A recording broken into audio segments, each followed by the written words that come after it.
Annas and Caiaphas, father-in-law and son-in-law, high priests who controlled the temple, the laws, and the destiny of the Jewish people. When a young carpenter from Nazareth challenged their authority, they orchestrated his death. But what happened to these two men after the crucifixion? What were the earthly consequences of having conspired against the Son of God? More than 2,000 years ago in ancient Jerusalem, religious power rested in the hands of a priestly elite that controlled not only spiritual matters, but also wielded significant political influence over the Jewish people. At the center of this system stood two men whose names would forever be etched in history: Annas and his son-in-law, Caiaphas. The sun was setting over the golden walls of the temple in Jerusalem, the ultimate symbol of the Jewish faith and the center of religious power. It was the year 26 CE, during the reign of Emperor Tiberius. Judea, a Roman province, lived under constant tension. The people longed to be freed from foreign oppression, while the religious authorities sought to maintain their influence and privileges. Annas had been the official high priest for many years, appointed by the Roman governor Quirinius in the year 6 CE. Although he was deposed from his official position by the governor Valerius Gratus in the year 15, his power remained unshaken. As the patriarch of the family, he continued to be called high priest and exercised enormous behind-the-scenes influence.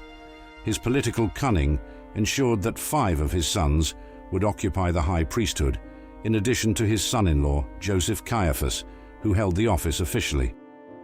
This priestly dynasty controlled not only the temple but also the Sanhedrin, the supreme religious court of the Jews, which had 71 members.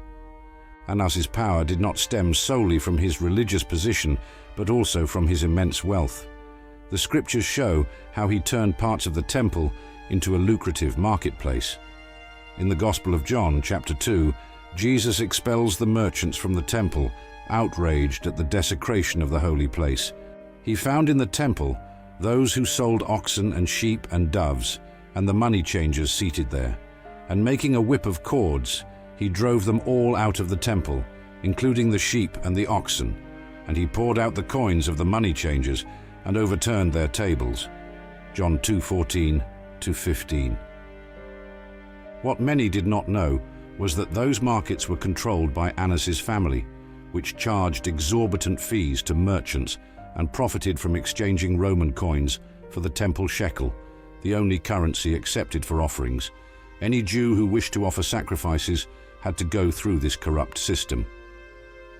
Caiaphas, Annas's son-in-law and the official high priest for 18 years, from 18 to 36 CE, built up his position through strategic alliances with the Romans. While the people suffered under heavy taxes and religious restrictions, the priestly family lived in sumptuous palaces in the upper part of Jerusalem.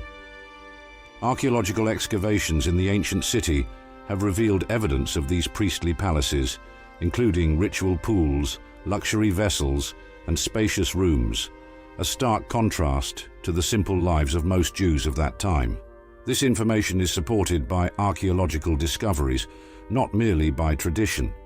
The historian Flavius Josephus, in his works Antiquities of the Jews and the Jewish War, also records the corruption and abuses of the high priests of that period, although he does not specifically mention any punishments that Annas and Caiaphas might have suffered after Jesus' crucifixion. This historical silence gave rise to later traditions about their fates. Meanwhile, far from the palaces and power, on the banks of the Jordan River, a man called John the Baptist was preaching repentance and announcing the coming of someone greater than he. His words echoed across the hills of Judea, "Repent, for the kingdom of heaven has come near."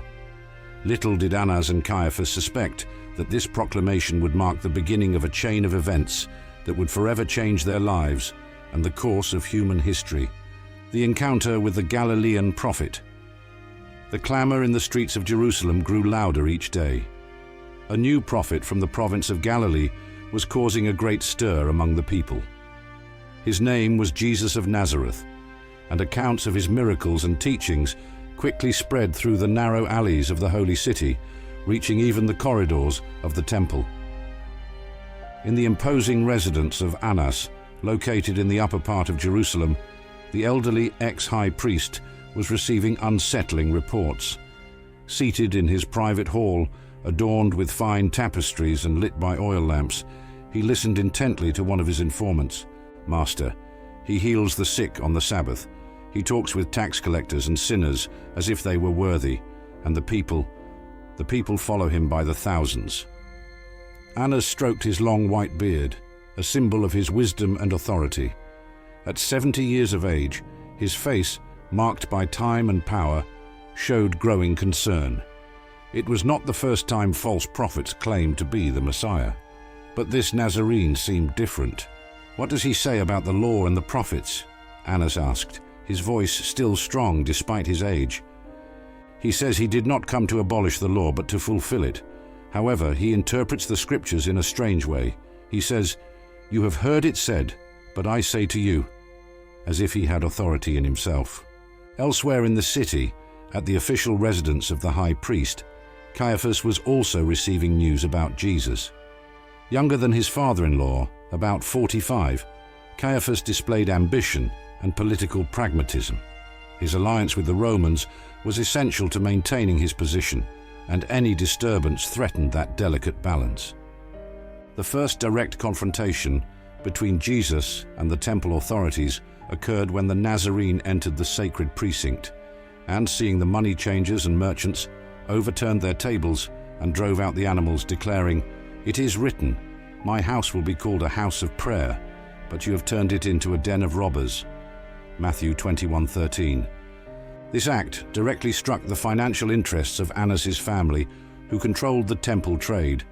It was not just an attack on their religious authority, but on their economic power as well. The conflict was set when Jesus began teaching openly in the temple, drawing crowds and challenging the traditional interpretation of the scriptures. The Sanhedrin sent its best scribes and Pharisees to question him, hoping to catch him in contradiction. "Is it lawful to pay tribute to Caesar or not?" they asked, trying to pit him either against the Roman authorities or against the Jewish nationalist sentiment. "Give to Caesar what is Caesar's, and to God what is God's," Jesus answered, leaving them confused and astonished by his wisdom.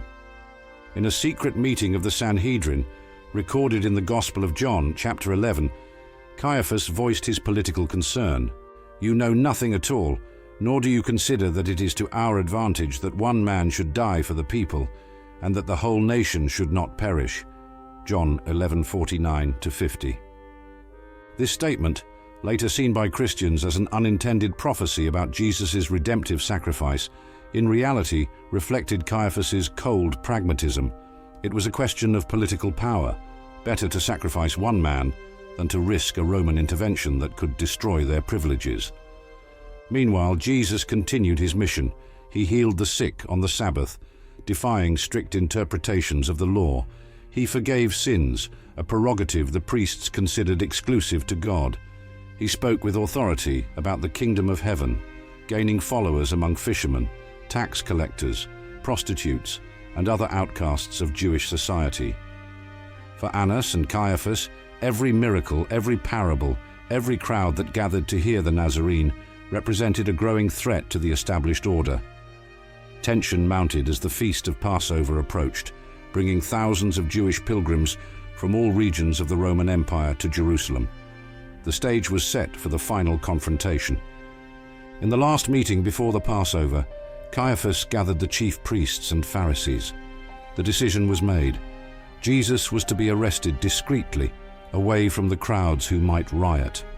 They only needed the right moment, and perhaps help from within.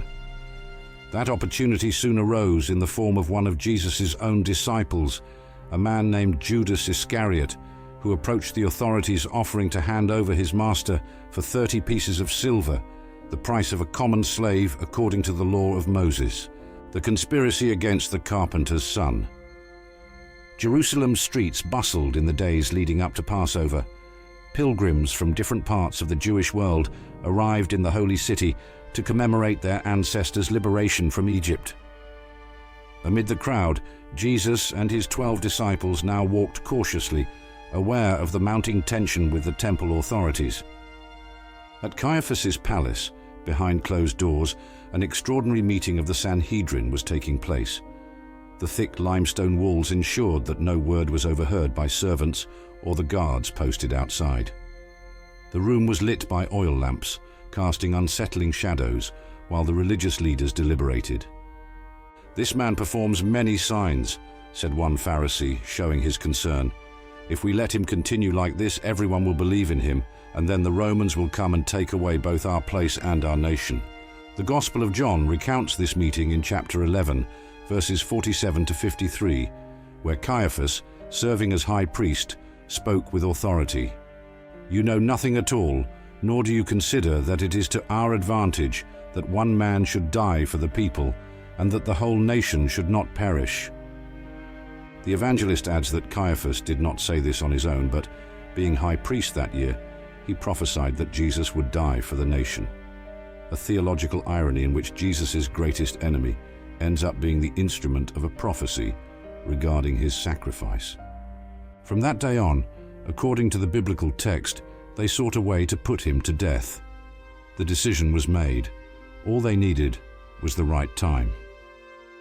At about that same time, in another part of Jerusalem, a secret meeting took place. Judas Iscariot, one of the 12 disciples chosen by Jesus, approached the chief priests. Judas's motivations remain one of the greatest enigmas in the gospel accounts. Was it greed for the 30 silver coins? Disillusion with a Messiah who did not seem willing to overthrow Roman rule? Or, as some theologians propose, a misguided attempt to force Jesus to reveal his divine power? The Gospel of Matthew, chapter 26, verses 14 to 16, relates it simply. Then one of the 12, named Judas Iscariot, went to the chief priests and said, "What are you willing to give me to hand him over to you?" And they weighed out 30 pieces of silver for him, and from then on he looked for an opportunity to betray him.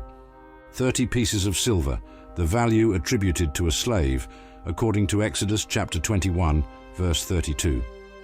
That was the price for which the Son of God would be sold, an element that early Christians interpreted as a fulfillment of the prophecies of Zechariah. Meanwhile, Jesus went on teaching, apparently aware of the fate that awaited him. During his last week in Jerusalem, his confrontations with the religious authorities intensified, and he pronounced severe woes against the scribes and Pharisees for their hypocrisy, as found in Matthew chapter 23. "Woe to you, scribes and Pharisees, hypocrites, for you cleanse the outside of the cup and the dish, but inside they are full of extortion and self-indulgence. Serpents, brood of vipers, how can you escape the condemnation of hell?" These words directly targeted men like Annas and Caiaphas, who maintained a facade of piety while, behind the scenes, they hatched plans to eliminate the one they deemed a threat. On the night of the Passover feast, Jesus gathered with his disciples in an upper room in Jerusalem. There he instituted what would become known as the Last Supper, transforming the Jewish Passover ritual into a new symbol of his own body and blood, which would be offered. Meanwhile, the temple guards, under the orders of Annas and Caiaphas, prepared to carry out the arrest. Judas had arranged a signal. A kiss would identify the Master among his followers in the darkness of the Garden of Gethsemane, where Jesus customarily went to pray. The events that unfolded that night would forever mark human history: the betrayal, the arrest, the hasty trials, and ultimately the crucifixion. For Annas and Caiaphas, it seemed the end of a threat. They did not realize it was only the beginning of a new era. Historical sources outside the Bible for this period are scarce. The Jewish historian Flavius Josephus briefly mentions Caiaphas in his works, confirming his lengthy tenure as high priest under Pontius Pilate. Josephus also records that Caiaphas was deposed later by Governor Vitellius in 36 CE, a detail consistent with the biblical account. Archaeologically, in 1990, archaeologists found in Jerusalem an ossuary, a stone box for bones inscribed with Joseph, son of Caiaphas, possibly belonging to the very high priest mentioned in the Gospels. This material evidence confirms the historical existence of that figure, although it does not speak to his involvement with Jesus. Therefore, the conspiracy against Jesus is well documented in the Gospel accounts with some elements corroborated by non-Christian historical sources. However, what happened to Annas and Caiaphas after these events falls into the realm of later Christian tradition, which developed narratives about the divine punishment they might have received. These themes will be explored in the next chapters. The night trial. Night had fallen over Jerusalem when silence in the Garden of Gethsemane was broken by the sound of footsteps and the glow of approaching torches. Jesus had just spent hours in agony, praying so intensely that, according to the Gospel of Luke, his sweat became like great drops of blood falling to the ground. The disciples, exhausted, had fallen asleep despite the Master's repeated requests to keep watch. Judas Iscariot led a group consisting of temple guards sent by the chief priests and elders, armed with swords and clubs. As agreed, Judas approached Jesus and greeted him. "Greetings, Rabbi," and kissed him, the signal identifying the man they were to arrest. "Friend, why have you come?" asked Jesus, Matthew 26:50. The moment of betrayal was complete. The four Gospels provide complementary details about what happened next. There was a brief moment of resistance by the disciples. Peter drew his sword and cut off the ear of Malchus, the high priest's servant. However, Jesus ordered him to put away his sword and, according to Luke, healed the injury. He then allowed himself to be taken as his followers fled into the night in fear. Jesus' first destination was Annas's house. This detail is mentioned only in the Gospel of John, chapter 18, verses 12 to 14 and 19 to 24. Why did they take him first to Annas, who no longer held the official position of high priest? Historians note that, although removed from the formal position, Annas remained the true religious authority behind his son-in-law Caiaphas' power. Annas's residence was in the aristocratic quarter of Jerusalem, likely near the official palace of the high priest. In a well-lit room with walls decorated with symbols of Jewish tradition, the elderly priest waited impatiently for his chance to finally confront the man who had shaken the religious structure he controlled. Jesus was brought before the former high priest, his hands bound. The interrogation began, as John relates.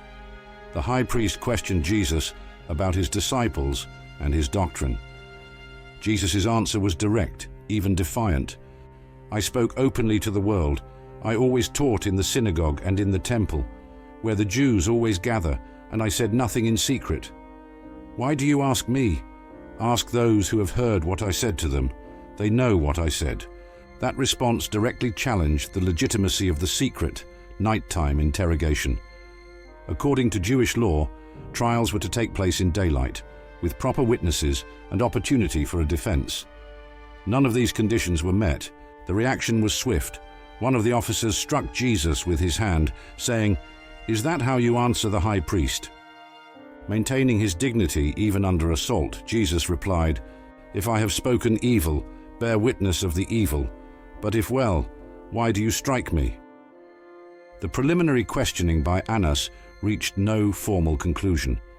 John simply records, "Annas sent him bound to Caiaphas, the high priest." It was only the first step in a process that would violate all Jewish legal norms. Meanwhile, in the courtyard of the high priest's residence, Peter had managed to enter along with another disciple, who John says was known to the high priest. While warming himself by a fire among servants and officers, Peter would be confronted 3 times about his relationship with Jesus, and 3 times deny him, fulfilling the prophecy Jesus had made to him just hours earlier. In Caiaphas' house, a mock trial was quickly convened.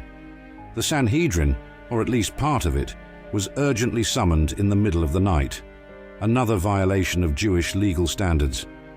According to Matthew 26 and Mark 14, the chief priests, the elders, and all the Sanhedrin sought false testimony against Jesus to put him to death. This point is crucial. They were not conducting an impartial trial. They were deliberately looking for justifications for a verdict they had already decided. Several witnesses were presented, but their accounts did not agree, a requirement of Jewish law for a valid conviction.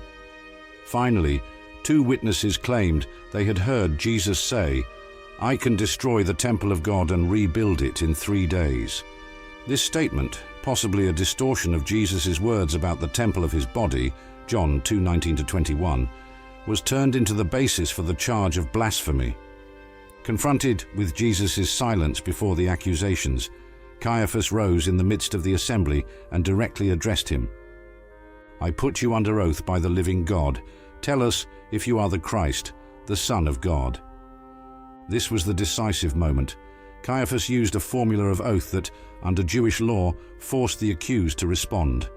Jesus, who until then had remained silent, answered, "You have said it. Nevertheless, I say to you, hereafter you will see the Son of Man sitting at the right hand of power and coming on the clouds of heaven." For Caiaphas and the Sanhedrin, this was the confession they were looking for. The high priest tore his garments, an official gesture of outrage at blasphemy, and exclaimed, "He has spoken blasphemy. What further need do we have of witnesses? Look, now you have heard his blasphemy. What do you think?" They answered unanimously, "He is deserving of death." The nighttime trial before the Sanhedrin ended with physical assaults on Jesus. Matthew reports, "Then they spat in his face and beat him, and others struck him with the palms of their hands, saying, 'Prophesy to us, Christ. Who is the one who struck you?'" This trial violated numerous precepts of Jewish law. It was conducted at night. No adequate time for a defense was granted. It occurred during a religious feast. It took place on the same day that the charges were introduced, and the death sentence was pronounced in the same session, without the required period of reflection in capital cases. However, there was a problem. Under Roman occupation, the Sanhedrin had no authority to carry out the death penalty. They needed the approval of the Roman governor, Pontius Pilate. At daybreak, after a night of abuse and humiliation, Jesus was taken to the praetorium to be judged by the Romans. For Annas and Caiaphas, the first part of the plan was complete. They had obtained the religious condemnation on grounds of blasphemy. Now they had to persuade Pilate to enforce the sentence, not for blasphemy, a religious crime meaningless to the Romans, but for sedition against Rome. Historical data confirm that Jewish trials adhered to strict rules, many of which were violated in the case of Jesus. The Talmud, compiled later, lays out detailed procedures for capital trials that were clearly not followed here. The haste and secrecy of Jesus' trial show how determined Annas and Caiaphas were to eliminate the threat before his supporters could react. Before Pilate, the encounter with Rome, the first light of morning faintly illuminated Jerusalem as Jesus, still bound and showing signs of the previous night's mistreatment, was led by the temple guards to the praetorium, the seat of the Roman government. Annas and Caiaphas had carefully planned this crucial moment. They needed Roman authorization to carry out the death sentence. An ironic detail is recorded in the Gospel of John chapter 18, verse 28. "But they themselves did not go into the praetorium, lest they should be defiled, but that they might eat the Passover." The religious leaders, after conducting an illegal trial and condemning an innocent man, were concerned about their ritual purity and refused to enter Gentile territory during the feast. Pontius Pilate, the Roman governor of Judea from 26 to 36 CE, was known for his cruelty and insensitivity toward Jewish customs, as attested by the philosopher Philo of Alexandria and by Flavius Josephus. Yet on that morning, he found himself in a delicate position, forced to come out to address the Jewish leaders who refused to enter his official residence. "What accusation do you bring against this man?" Pilate asked, initiating the Roman legal process. Their initial answer was evasive. "If he were not an evildoer, we would not have delivered him to you." The religious authorities seemed to expect Pilate simply to ratify the conviction without further inquiry. Pilate, however, was not so easily swayed. "You take him and judge him according to your law." "It is not lawful for us to put anyone to death," they replied, clearly revealing their purpose. Realizing they needed a political, not religious, accusation to persuade Pilate, the priests changed their strategy. Luke chapter 23 records, "And they began to accuse him, saying, 'We found this fellow perverting the nation and forbidding to pay taxes to Caesar, saying that he himself is Christ, a king.'" The charge of blasphemy central to the Jewish trial was completely abandoned in favor of an accusation of sedition against Rome, a capital crime under Roman law. The specific mention of taxes touched a nerve for the imperial administration, always vigilant about tax collection in the provinces. Intrigued by these accusations, Pilate returned inside the praetorium and summoned Jesus for a private interrogation. The dialogue that followed, detailed by John, is one of the most profound moments in the Gospels. "Are you the king of the Jews?" Pilate asked. Jesus responded with another question. "Are you speaking for yourself about this, or did others tell you this concerning me?" "Am I a Jew?" Pilate retorted. "Your own nation and the chief priests have delivered you to me. What have you done?" Jesus' answer was decisive. "My kingdom is not of this world. If my kingdom were of this world, my servants would fight, so that I should not be delivered to the Jews. But now my kingdom is not from here." "Are you a king then?" Pilate pressed. "You say rightly that I am a king. For this cause I was born, and for this cause I have come into the world, that I should bear witness to the truth. Everyone who is of the truth hears my voice." "What is truth?" Pilate asked, a philosophical question left unanswered in the text. Convinced that Jesus posed no real threat to Rome, Pilate went out again and declared to the Jews, "I find no fault in him." From that point, according to the Gospels, the priests and elders pressed even more urgently, mentioning that Jesus had begun his teaching in Galilee. Seeing an opportunity to wash his hands of the matter, Pilate sent Jesus to Herod Antipas, tetrarch of Galilee, who was in Jerusalem for the feast. The meeting with Herod, narrated only by Luke, yielded no result. After mocking Jesus and dressing him in splendid clothes in order to ridicule him, Herod sent him back to Pilate without a sentence. Back at the praetorium, Pilate tried another strategy. There was a custom of releasing one prisoner during the Passover feast as a gesture of goodwill from Rome toward the Jews. Pilate offered the crowd, now gathered in large numbers, the choice between Jesus or Barabbas, a notorious revolutionary. To his surprise, spurred on by the chief priests and elders, the crowd preferred Barabbas. "What then shall I do with Jesus, who is called Christ?" Pilate asked. "Let him be crucified," they cried in unison. Trying one last time, Pilate asked, "Why, what evil has he done?" But the crowd shouted all the more, "Let him be crucified." Matthew records that at this point Pilate's wife sent him a message, "Have nothing to do with that just man, for I have suffered many things today in a dream because of him." This detail, found only in Matthew's Gospel, adds a dimension of supernatural foreboding to the trial. Seeing that a riot was forming and fearing the political consequences, Pilate performed a symbolic act.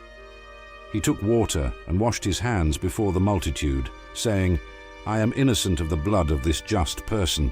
You see to it." The crowd replied with a phrase that would resonate in Christian history: "His blood be on us and on our children." Words tragically used throughout history to justify anti-Jewish persecutions, even though they reflected only the stance of a specific group at a particular time, not of all Jewish people.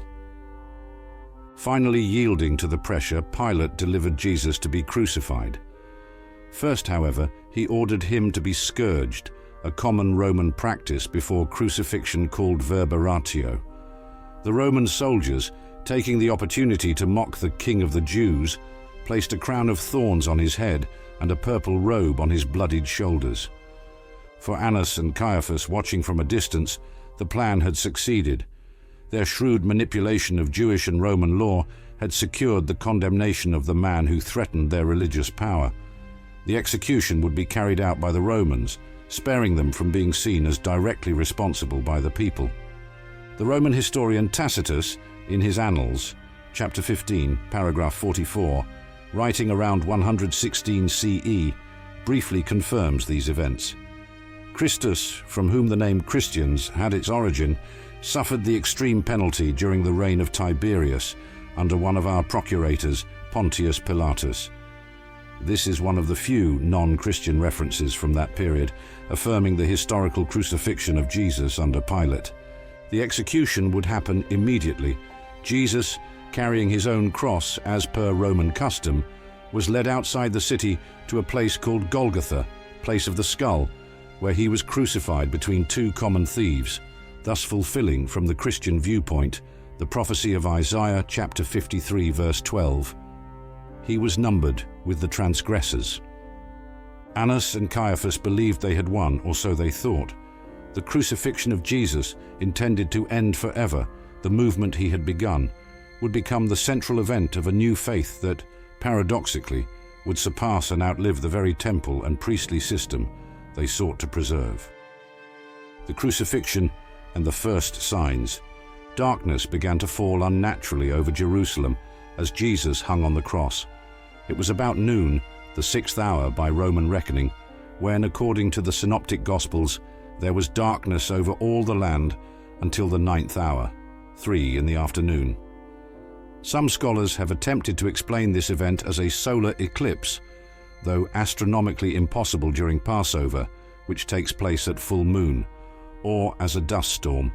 Early Christians, however, interpreted it as a sign of divine mourning for the death of the Son of God.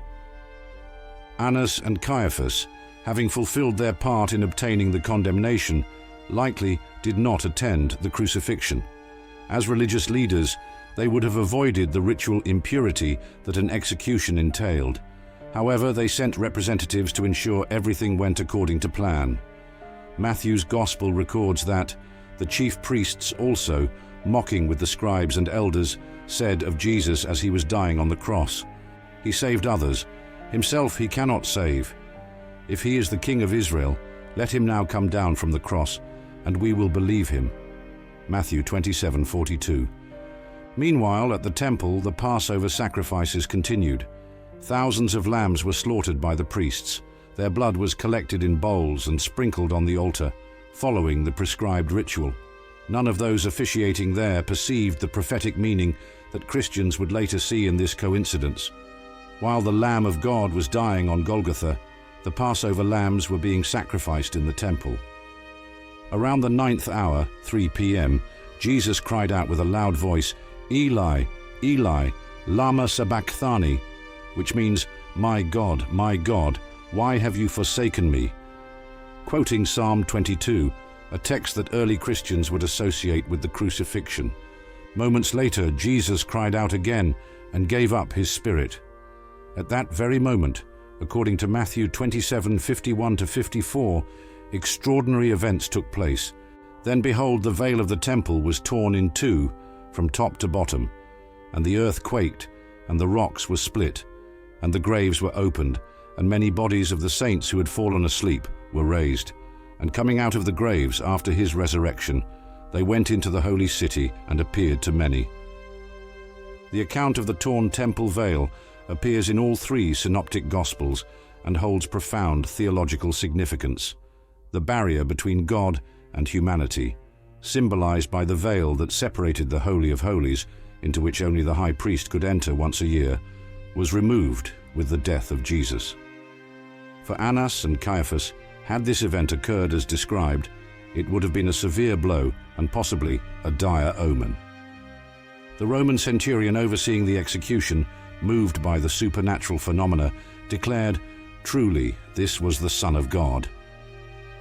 By evening, as the Sabbath approached, Joseph of Arimathea, a wealthy member of the Sanhedrin who secretly supported Jesus, asked Pilate for the body so it could receive a proper burial. With the help of Nicodemus, another member of the Sanhedrin who had likewise sought Jesus in secret, Joseph wrapped the body in a clean linen cloth with aromatic spices and laid it in a new tomb, hewn out of rock. The following day, the Sabbath, while Jesus' disciples hid in grief and fear, the chief priests and Pharisees went to Pilate with a concern. "Sir, we remember, while he was still alive, how that deceiver said, 'After 3 days I will rise.' Therefore command that the tomb be made secure until the 3rd day, lest his disciples come by night and steal him away, and say to the people, 'He has risen from the dead,' so the last deception will be worse than the first." Matthew 27:63-64. Pilate granted them a guard of soldiers, and they sealed the stone of the tomb. Ironically, this would become additional evidence in favor of Christian claims. If the tomb was guarded and sealed, how could the disciples have stolen the body? On the morning of the first day of the week, women followers of Jesus went to the tomb to finish embalming the body and found it empty. The Gospels report appearances of the risen Christ to multiple disciples over a span of 40 days. Though the resurrection accounts differ in some details, the fact remains that Jesus' followers, who had fled and hidden after his arrest, suddenly began publicly proclaiming that he had risen. This transformation is one of the strongest historical arguments that something extraordinary happened, reigniting those men's faith and courage.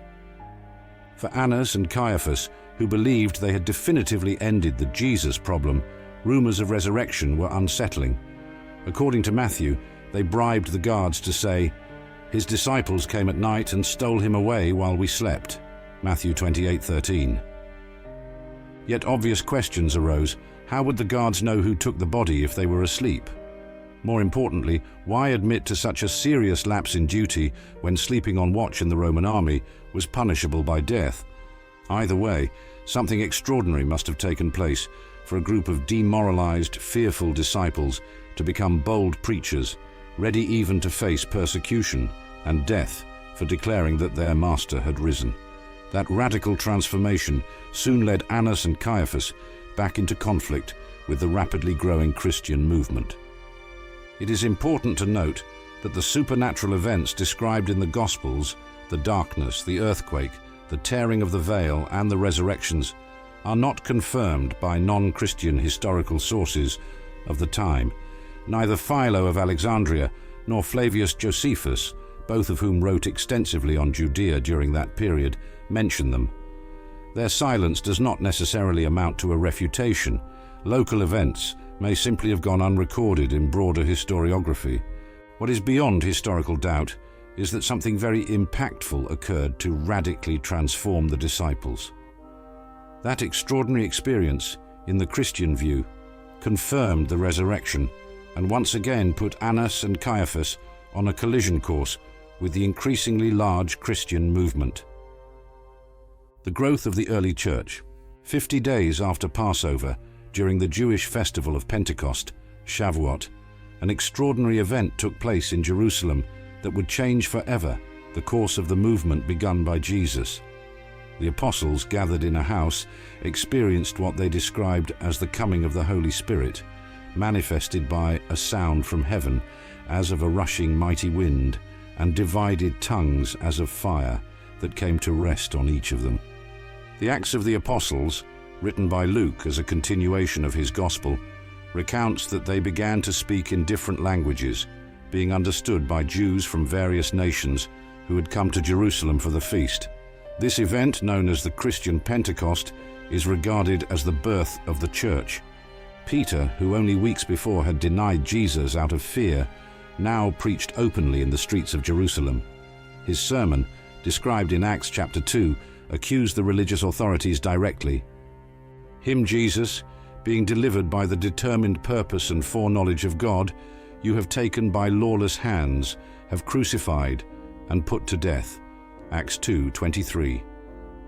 The result was astonishing. About 3,000 people believed and were baptized that day, forming the first Christian community in Jerusalem. This rapid growth could not escape the notice of Annas and Caiaphas. The book of Acts describes how this early community lived. They continued steadfastly in the apostles' doctrine and fellowship, in the breaking of bread, and in prayers. Now all who believed were together and had all things in common. Acts 2:42-44. The church in Jerusalem was growing day by day, attracting increasing attention. The apostles performed signs and wonders reminiscent of the miracles of Jesus, increasing their popularity among ordinary people, and thus the concern of the religious authorities. The first direct confrontation occurred when Peter and John healed a lame man at the temple gate. The crowd that gathered gave Peter the opportunity to preach, this time within the temple complex itself, right in Annas and Caiaphas' territory. Acts chapter 4 recounts the reaction. Now, as they spoke to the people, the priests, the captain of the temple and the Sadducees came upon them, being greatly disturbed that they taught the people and preached in Jesus the resurrection from the dead. And they laid hands on them and put them in custody until the next day, for it was already evening. Acts 4:1-3. The next day Peter and John were brought before the Sanhedrin, where stood Annas the high priest, Caiaphas, John and Alexander, and as many as were of the family of the high priest. Acts 4:6. It was an ironically charged moment. The same men who had tried Jesus were now facing his followers. The question was direct: by what power or by what name have you done this? Peter's answer was bold and accusatory. Let it be known to you all, and to all the people of Israel, that by the name of Jesus Christ of Nazareth, whom you crucified, whom God raised from the dead, by him this man stands here before you whole. Acts 4:10. Peter then quoted Psalm 118, referring to Jesus as the stone which was rejected by you builders, which has become the chief cornerstone, an architectural metaphor with particular resonance for those responsible for the temple. Annas, Caiaphas, and the other Sanhedrin members faced a dilemma. The healing was undeniable. The man stood there, well known to all. Moreover, the populace openly supported the apostles. Despite their desire to punish them severely, they settled for issuing threats, ordering them to stop speaking in Jesus' name.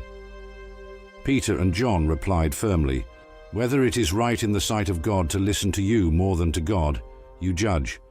For we cannot but speak the things which we have seen and heard." Acts 4:19-20. This initial clash established a pattern, the apostles preaching boldly, the authorities trying to silence them, and the movement growing despite repression.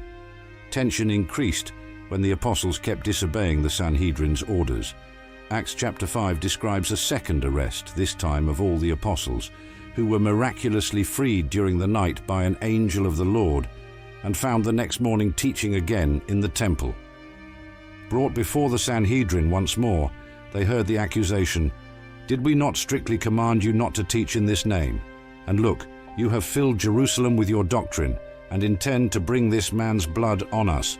Acts 5:28. That last phrase is revealing. The Sanhedrin leaders feared being held responsible for Jesus' death, especially if the movement continued to grow. Peter firmly retorted, "We ought to obey God rather than men. The God of our fathers raised up Jesus, whom you murdered by hanging on a tree." Acts 5:29-30.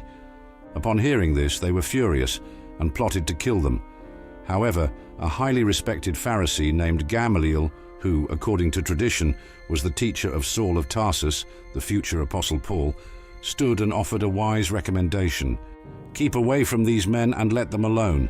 For if this plan or this work is of men, it will come to nothing. But if it is of God, you cannot overthrow it, lest you even be found to fight against God." Acts 5:38-39. The council accepted his advice. The apostles were released, though first they were beaten, a less severe punishment than execution, yet painful and humiliating. The book of Acts no longer mentions Annas or Caiaphas by name after this episode, but the persecution continued and even intensified. The first Christian martyr, Stephen, was stoned after a trial before the Sanhedrin. Thus began a broader persecution that ironically helped spread the faith beyond Jerusalem as believers fled to other regions. During this early period, Christianity was still seen as a sect within Judaism, not as a separate religion. The first Christians continued to attend the temple and observe the law of Moses, even as they met in homes for their own gatherings, centered on the memory of Jesus. For Annas and Caiaphas, the unstoppable growth of this movement posed not only a theological challenge, but also a threat to their power and authority. The central Christian claim that Jesus had risen directly contradicted the Sadducean position, which denied resurrection. Furthermore, the public allegations that they had unjustly sentenced the Messiah undermined their legitimacy in the eyes of the people. Non-biblical historical records of this era are limited. Flavius Josephus briefly mentions the execution of James, the brother of Jesus called Christ, ordered by the high priest Annas, a son or grandson of Annas, around 62 CE, confirming that conflict between the priestly authorities and Jesus' followers persisted for decades after the crucifixion. The movement that Annas and Caiaphas tried to crush not only survived their persecution, but continued to grow. Over time, it would become the dominant faith of the Roman Empire. The historical irony is that while the priestly system they defended was completely destroyed, along with the temple in 70 CE, the faith begun by the man they condemned continued to expand throughout the world. The fate of Caiaphas, what the historical records say. The sun was setting over Jerusalem on a typical day in 36 CE. Throughout the streets of the holy city, merchants were closing their stalls and families gathered for the evening meal. In the high priest's palace, however, tension reigned. Caiaphas, who had held the office for 18 consecutive years, an exceptionally long tenure for a high priest under Roman rule, had just received troubling news from Rome. Lucius Vitellius, the new imperial legate of Syria, had arrived in Judea with full authority from Emperor Tiberius. Among his first actions was the removal of Pontius Pilate as governor of Judea, after multiple complaints about his brutal administration. Now Vitellius turned his attention to Judea's religious governance. This episode is described by the Jewish historian Flavius Josephus in Antiquities of the Jews, Book 18, Chapter 4, Section 3. Josephus recounts that Vitellius deprived Joseph, also called Caiaphas, of the high priesthood and appointed Jonathan, the son of Annas, the former high priest, to succeed him. This is one of the few non-biblical historical records describing the end of Caiaphas's career. Josephus does not detail the specific reasons for his removal, but the context suggests a broader political reorganization in the province. The coincidence of Pilate's and Caiaphas's dismissals around the same time has led some historians to speculate about a possible association in Rome's eyes, perhaps due to the case of Jesus only a few years earlier. For Caiaphas, losing the high priesthood did not merely mean the end of his religious office, but also the loss of social standing, political power, and likely wealth. After 18 years of controlling the temple and the Sanhedrin, he returned to being just another member of the priestly aristocracy, watching as his brother-in-law Jonathan took over the position he had held. What became of Caiaphas after his deposition? Little is known for certain from the historical records. Josephus, our principal source for this period, does not mention him again. Here the documented history ends and Christian and later traditions begin. In 1990, Israeli archaeologists discovered in Jerusalem an ossuary, limestone bone box, bearing the Aramaic inscription Yehoseph bar Caiapha, Joseph, son of Caiaphas. Inside were the remains of a man of about 60 years old and of several other people. Many researchers believe this ossuary belonged to the very high priest mentioned in the Gospels, providing tangible evidence of his historical existence. The ossuary suggests Caiaphas received a burial in keeping with Jewish tradition, indicating that despite his removal from office, he retained enough social status for a dignified funeral. The discovery of other remains indicates a family tomb consistent with his position as patriarch of a prominent family. Analysis of the bones does not show any signs of violent or unusual death, suggesting Caiaphas died of natural causes at an advanced age. This contrasts with some later traditions that speak of a tragic end as divine punishment for his role in Jesus' condemnation. It is important to note that while we have solid historical evidence about the end of Caiaphas's tenure, thanks to Josephus and archaeology, there is no confirmation of any so-called divine punishment. These are part of the body of Christian apocryphal texts and medieval legends, which often describe dramatic ends for those involved in Jesus' death.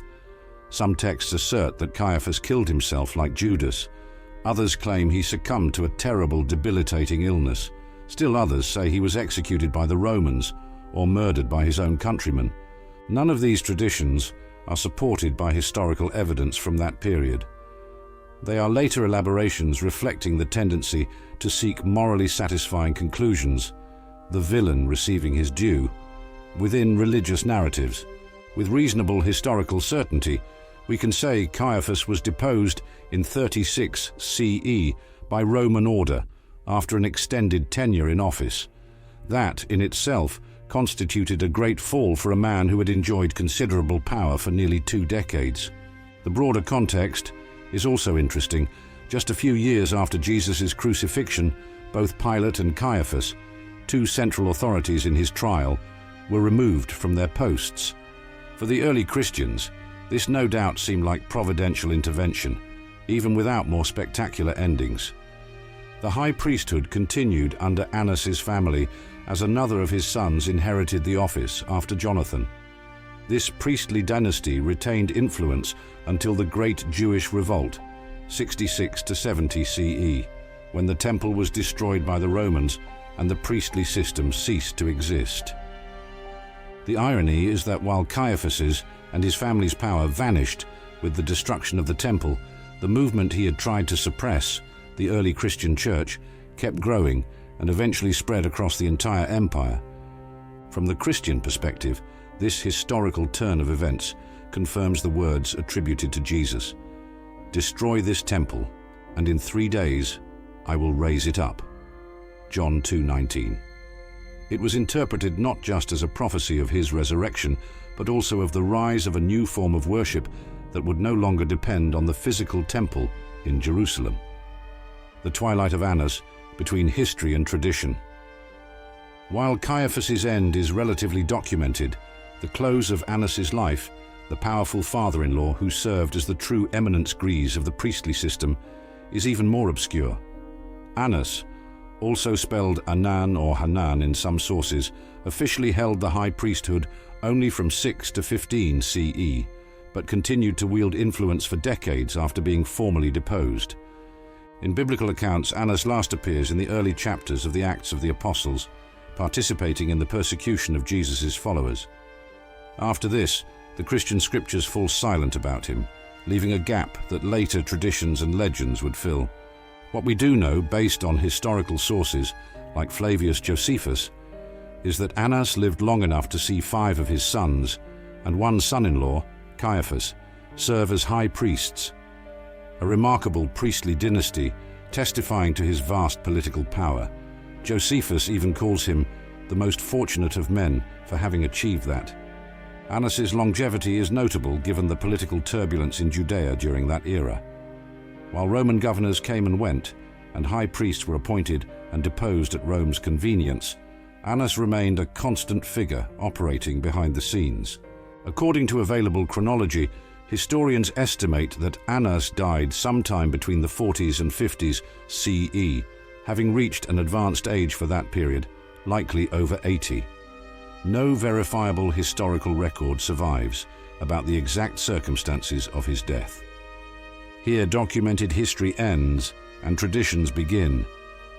Over the centuries following the crucifixion, various accounts circulated about Annas' supposed fate, reflecting the psychological and theological need to see a poetic justice applied to those who condemned Jesus.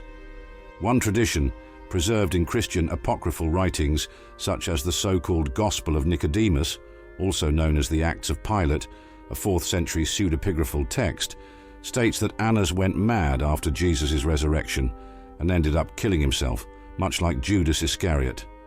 Another tradition, popular in the Middle Ages, claims that Annas was stricken by a terrible disease that slowly consumed his flesh, a supposed divine punishment for his role in Jesus' death, complete with graphic descriptions intended to horrify and underscore retribution. Still other Eastern traditions, from Syrian and Armenian Christianity, maintain that Annas recognized his error and secretly converted to Christianity in his final days, dying repentant, although he never publicly reconciled with the nascent church. These versions highlight the Christian theme of redemption being available even for the worst sinners. None of these stories are backed by contemporary historical evidence. Josephus and other 1st century sources are silent about any tragic or remarkable end for Annas. These later Christian traditions must be understood as literary or theological constructions rather than historical records. Most likely, from a historical perspective, Annas died of natural causes at an advanced age, surrounded by his large family and with significant wealth and influence. A more mundane outcome, yet more plausible for many powerful figures who avoid facing the consequences of their actions during their lifetime. From the viewpoint of early Christian theology, the real condemnation of Annas would not have been a dramatic demise in this world, but the divine judgment after death, and above all, the historical loss of everything he valued. The priestly system he managed so adeptly was utterly destroyed in 70 CE, while the faith initiated by the Galilean carpenter he helped sentence persevered and grew stronger. In fact, that historical irony carries a message more profound than any legend about his death. While Annas's name endures primarily as an antagonist in the Gospel accounts, the movement he sought to eliminate never stopped growing. An interesting detail, Josephus reports, is that one of Annas's grandsons, also called Ananus or Annas, briefly took the high priesthood in 62 CE and ordered the execution of James, brother of Jesus, called Christ, along with others, taking advantage of a power vacuum between Roman governors. This was so poorly received by the populace of Jerusalem that the new governor quickly removed him from office.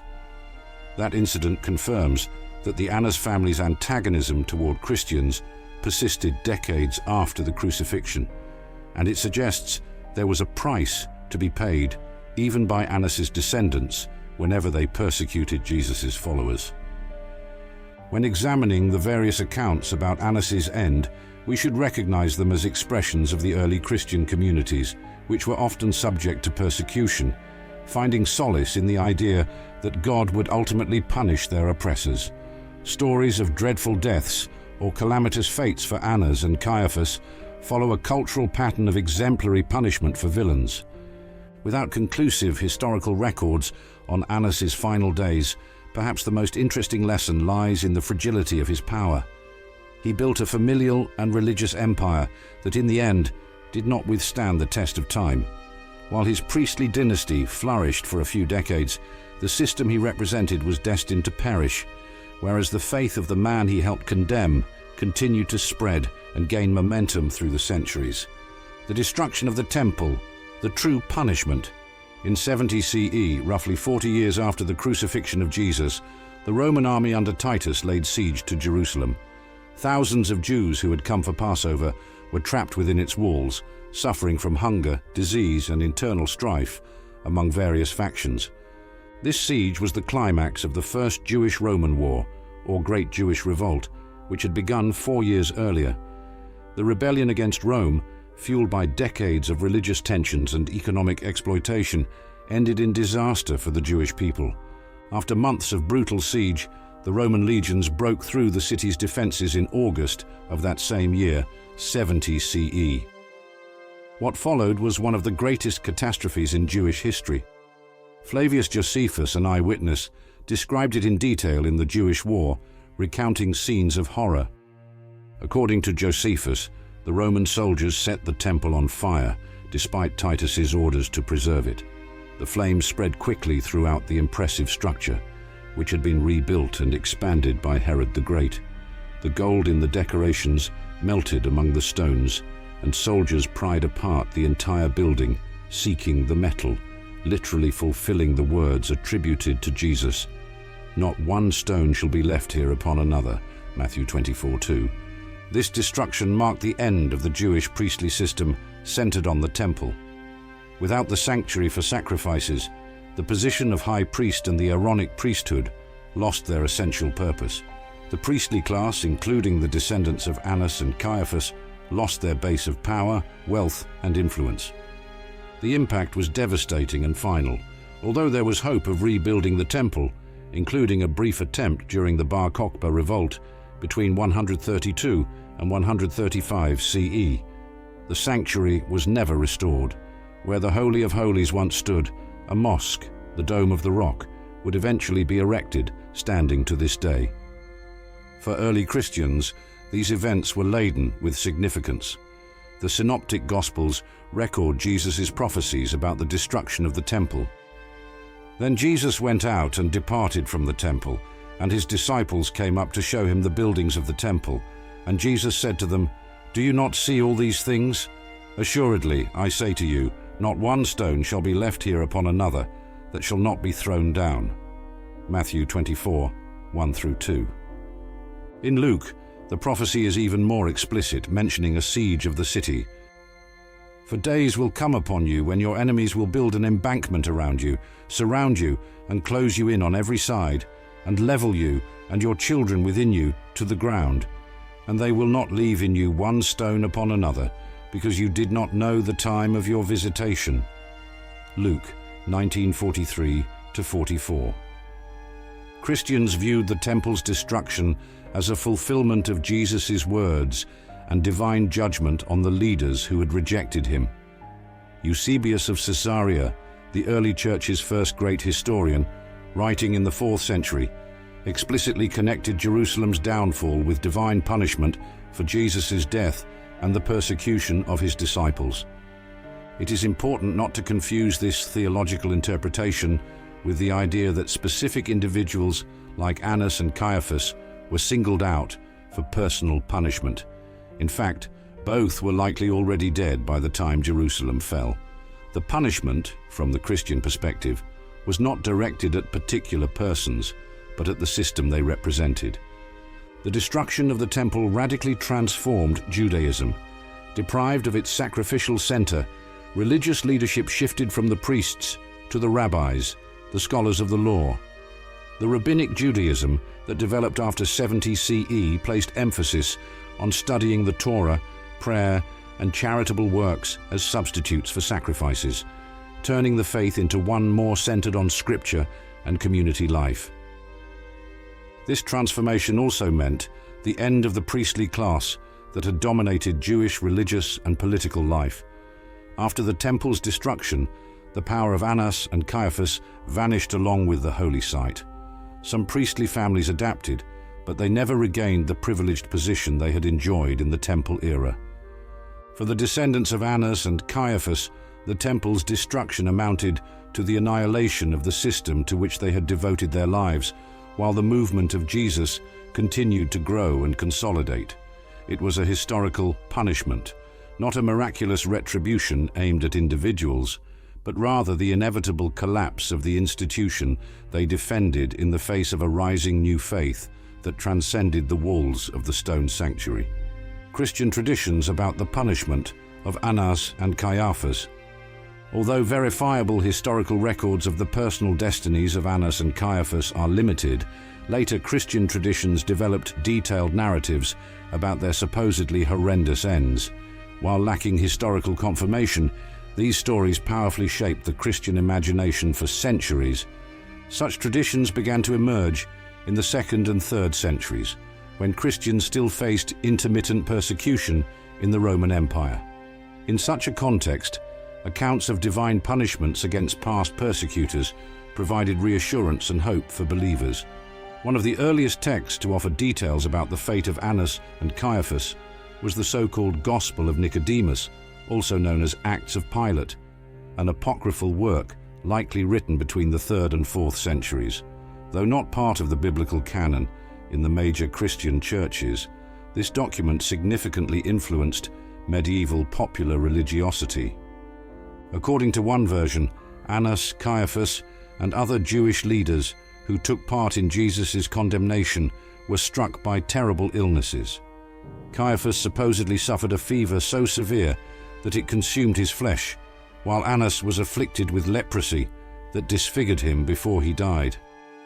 Another tradition found in Syriac and Armenian texts of the 5th and 6th centuries says Caiaphas went insane after witnessing the resurrection and was tormented by visions of the risen Christ. He wandered through the hills of Judea until he died in misery, abandoned by his family. Some European medieval legends claim that both Annas and Caiaphas were literally devoured by worms while still alive, a fate similar to that of Herod Agrippa the Fun in the book of Acts, chapter 12, verse 23, where an angel strikes him and he is eaten by worms for not giving glory to God. The Golden Legend, a compilation of saints' lives written by Jacopo de Voragine in the 13th century, popularized a version in which Caiaphas hanged himself, like Judas Iscariot, driven by remorse. This narrative draws a parallel between the two betrayers of Jesus, the one who delivered him to the priests and the one who delivered him to the Romans. In the Ethiopian tradition, found in texts like the Book of the Rooster, an apocryphal expansion of the Passion story, Annas is said to have been taken alive into hell as punishment for his central role in Jesus' trial. This tradition connects with the theme of the harrowing of hell, widespread in patristic and medieval theology. All these stories appear decades or centuries after the original events, in cultural and theological contexts vastly different from first-century Judea. They are literary and theological developments, not reliable historical accounts. The trope of the persecutor suffering divine punishment is a frequent motif in religious literature. In the Bible, we see examples such as Pharaoh in Exodus, King Nebuchadnezzar's temporary madness, or Herod Agrippa I consumed by worms. These biblical precedents served as models for later narratives about Annas and Caiaphas. Psychologically, these stories served important functions for early Christian communities. In a world where the powerful often faced no immediate earthly consequences, tales of divine wrath offered the certainty that cosmic justice would prevail. For persecuted Christians, the idea that God would punish their oppressors encouraged them to endure. Theologically, these traditions reinforced the belief in God's sovereignty over human affairs. They demonstrated the conviction that although human plans might temporarily succeed, God's judgment is inevitable, a central theme in Christian eschatology. Literarily, graphic accounts of Annas's and Caiaphas's horrific ends satisfied a poetic justice sensibility. The punishment reflected the crime. Those who unjustly condemned the Son of God were likewise condemned. Those who humiliated him publicly were in turn humiliated. Those who caused him physical suffering experienced physical torment. During the Middle Ages, such traditions were often depicted in art and in passion plays across Europe. Annas and Caiaphas typically appeared as villains with exaggeratedly evil features, in contrast to the nobility and suffering of Christ, at times feeding into anti-Jewish stereotypes. The Protestant Reformation, with its emphasis on sola scriptura, tended to discard these extra-biblical traditions, focusing on Scripture alone, which is more sparing about the end of Annas and Caiaphas. However, the notion that they suffered some kind of divine judgment lingered in the popular imagination. In Eastern Orthodox churches, some of these traditions still appear in Holy Week liturgical texts. The Armenian tradition in particular retains detailed accounts of the supposed punishment of the priests. For modern readers, it is crucial to distinguish between historically verifiable records and later narrative elaborations. While the stories of divine punishments upon Annas and Caiaphas have no historical support, they remain significant as reflections of the theology and moral sensibility of the Christian communities that transmitted them. In short, the true historical punishment was not personal but institutional. The priestly system they embodied did not survive, while the movement they sought to extinguish expanded worldwide.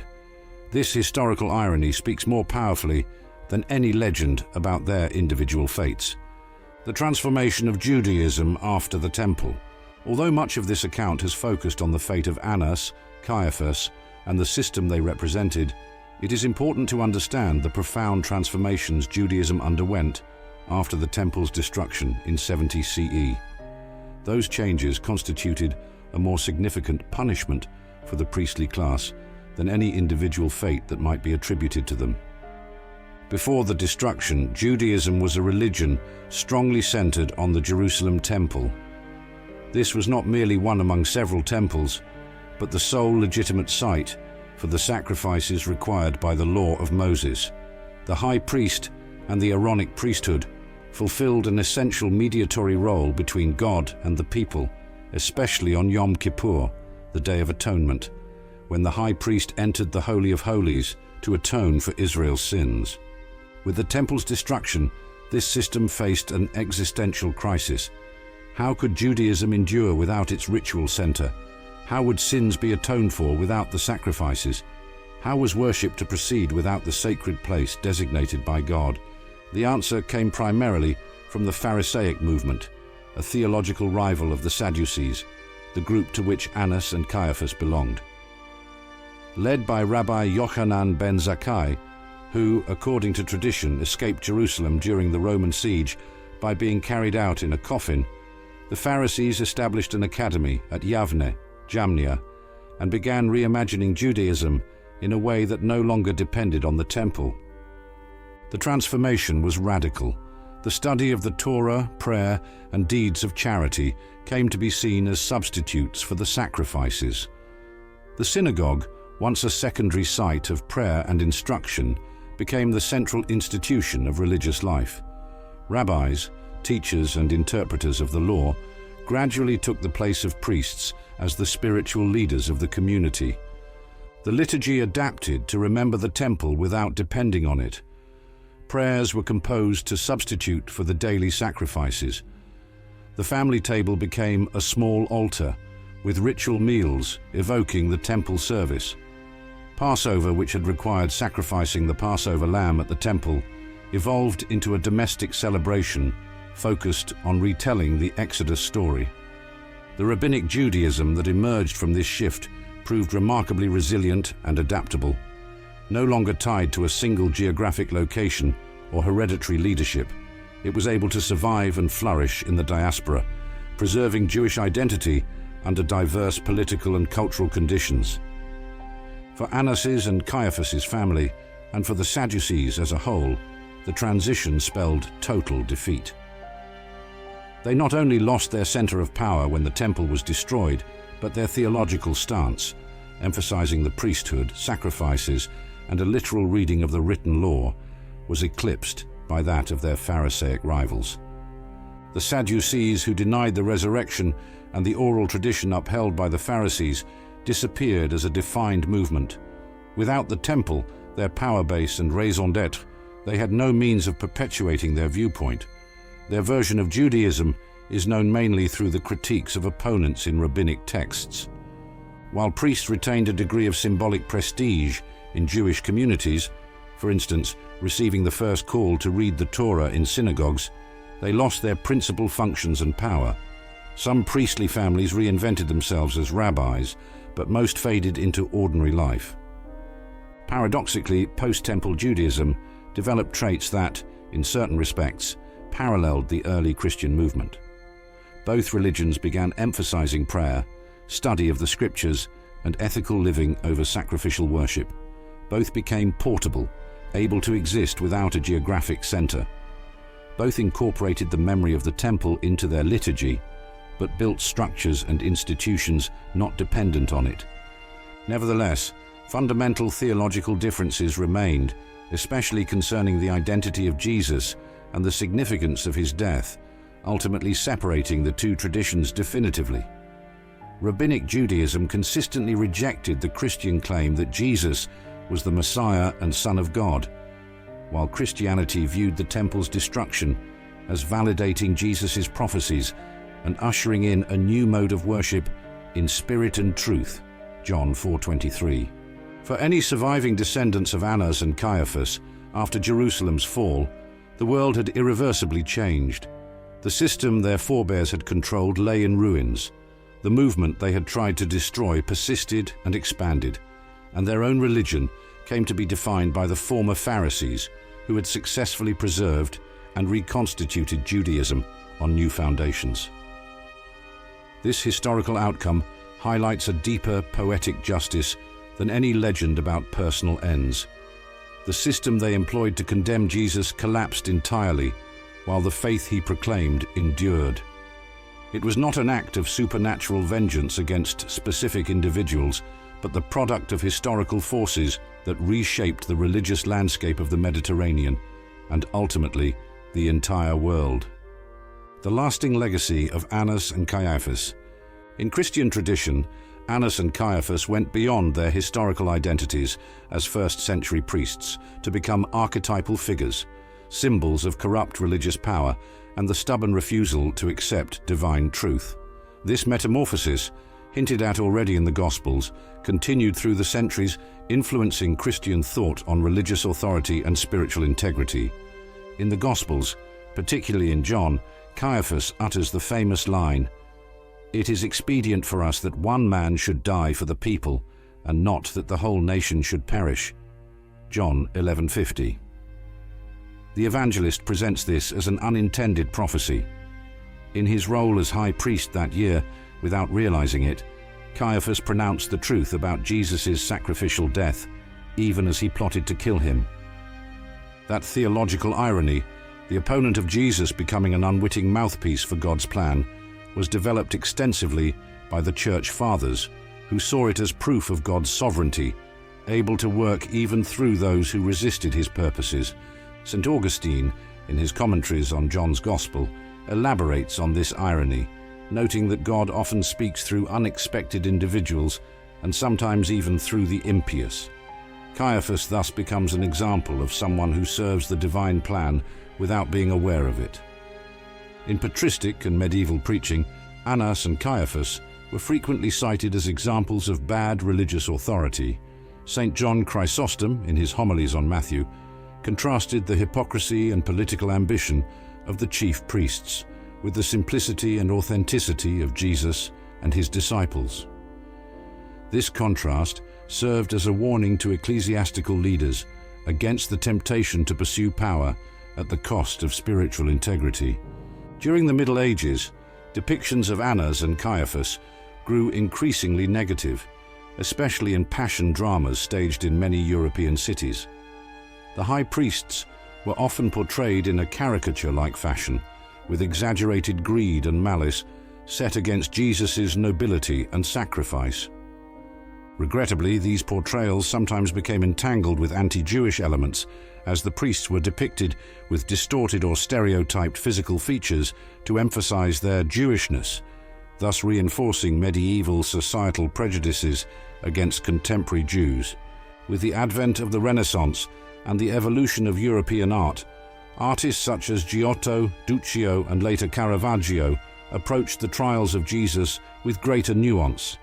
Annas and Caiaphas appear as solemn figures of authority, clothed in luxurious vestments, motivated by politics rather than sheer evil. This more complex view of the passion drama transcended the simplistic clash of saints versus villains. The Protestant Reformation revisited the image of Annas and Caiaphas to draw parallels with the papacy, accusing the Catholic hierarchy of behaving like the high priests who condemned Jesus. Conversely, Catholic apologists retorted that the true heirs of Annas and Caiaphas were Protestant leaders themselves for rebelling against apostolic authority. Thus, the figures of the two priests continued to be invoked as symbols of corrupt religious power in confessional disputes. Today, many theologians and biblical scholars seek an interpretation more anchored in history and psychological complexity. Rather than demonizing them, the aim is to understand them within the political and religious pressures of first-century Judea. Some suggest viewing Annas and Caiaphas as men genuinely concerned with national stability and survival under Roman rule, yet making ethically questionable choices out of extreme pragmatism. Other scholars emphasize the clash between institution and charism. Annas and Caiaphas represent institutional religious leadership, which tends to feel threatened by charismatic or prophetic movements. Jesus, seen as a prophet or Messiah, brought spiritual renewal that challenged the entrenched interests of the leadership. In liberation, theology, and other political branches of Christian theology, Annas and Caiaphas are associated with the collusion of religious and imperial power, leaders who uphold oppressive systems rather than prophetically denouncing them. Their fault lies in betraying the true religious mission, which should defend the marginalized and oppressed. For modern Christians, the story of Annas and Caiaphas endures as a reminder of the danger of religious corruption when power and expediency overshadow truth and justice. They remain a cautionary warning against sacrificing moral principles to preserve status or institutional structures. At the same time, a fuller historical understanding of their role can prevent them from being reduced to one-dimensional villains. Recognizing the complexities and pressures they faced invites deeper reflection on the moral decisions we all must make in challenging circumstances. Ultimately, the figures of Annas and Caiaphas prompt us to consider how we respond when faced with challenges to our religious convictions, positions of authority, or institutional interests. Their tragedy lay in prioritizing self-preservation over openness to the truth, a temptation still relevant for leaders and believers of all religious traditions. Archaeological evidence, physical traces of Annas and Caiaphas. The search for material evidence of Annas and Caiaphas is one of the most intriguing chapters at the crossroads of biblical archaeology and first-century history. While ancient texts and religious traditions offer a partial portrait of these influential priests, archaeological findings provide a tangible link to their world and perhaps to the men themselves. The most significant discovery related to them occurred in 1990, when Israeli archaeologists, led by Zvi Greenhut, uncovered a richly decorated ossuary, bone box, in a family tomb south of Jerusalem. The ossuary bore the Aramaic inscription Yehoseph bar Caiapha, Joseph, son of Caiaphas, and contained the remains of a man around 60 years old, alongside those of other individuals, including 2 children and a woman. Many scholars agree this ossuary belonged to the high priest mentioned in the New Testament. Caiaphas, Caiapha, would be a surname, while the priest's given name was Joseph, as Flavius Josephus attests. The lavishness of the ossuary, with intricate panels and an elaborate lid, matches the status of a wealthy individual. Stylistic and epigraphic analyses place the ossuary in the 1st century, consistent with the time Caiaphas served as high priest. The skeletal remains suggest an older man for that era, without evidence of a violent death, contradicting traditions of a terrible or supernatural end. Now displayed at the Israel Museum in Jerusalem, this ossuary is one of the few direct archaeological evidences of a figure named in the New Testament. For historians, it confirms Caiaphas's existence beyond the Gospels, supporting Josephus's references to him by name. While the Caiaphas ossuary enjoys broad acceptance, a later find generated much controversy. In 2002, an ossuary inscribed James, son of Joseph, brother of Jesus, was unveiled. Had it proved authentic, it would reference Jesus' brother James, who was executed under orders from a priest of Annas's family. However, after investigations, Israeli authorities concluded that while the ossuary was genuinely from the 1st century, the reference to brother of Jesus had been partially forged. Regarding Annas, no ossuary bearing his name has been discovered. Nevertheless, excavations in Jerusalem have unearthed opulent residences in the upper city dating to the 1st century, likely belonging to the priestly aristocracy. These homes, featuring mikvaot, ritual baths, luxury stone vessels which do not contract impurity, and evidence of a lavish lifestyle, shed light on the material world of the elite to which Annas and Caiaphas belonged. One noteworthy find is the Burnt House, a mansion destroyed in Jerusalem's 70 CE fire. Among the ashes were stone vessels bearing priestly names, confirming that priestly clans resided in this wealthy area. The architecture and artifacts reveal a group that blended elements of Greco-Roman culture with strict observance of Jewish purity laws, the exact profile of the Sadducean priestly aristocracy. Archaeological excavations likewise highlight the stark contrast between the elite's wealth and the general population's conditions. Artifacts point to luxury goods and imported foods in wealthy dwellings versus the austerity found in poorer neighborhoods, echoing Jesus' condemnation of religious hypocrisy. Archaeology also clarifies the political and religious context in which Annas and Caiaphas wielded power. Discoveries around the Temple Mount, especially near the Western Wall and the southern areas, illustrate the scale of the temple complex, the heart of their authority. Inscribed warnings have been found, cautioning Gentiles not to pass beyond certain points under penalty of death, reflecting the rigid hierarchy and social stratification administered by these priests. For historians, these material remains fill gaps left by ancient writings, painting a more vivid portrait of Annas's and Caiaphas's world. For pilgrims and believers, they serve as a tangible link to the narratives underpinning their faith. Despite these discoveries, archaeology cannot definitively resolve the personal fate of Annas and Caiaphas. The Caiaphas ossuary suggests a natural death at an advanced age, discounting more sensational legends, but we cannot know their final thoughts or experiences. What archaeology does confirm is the broader narrative, the catastrophic destruction of Jerusalem and the Temple in 70 CE, which abruptly ended the social and political structure that had supported Annas and Caiaphas.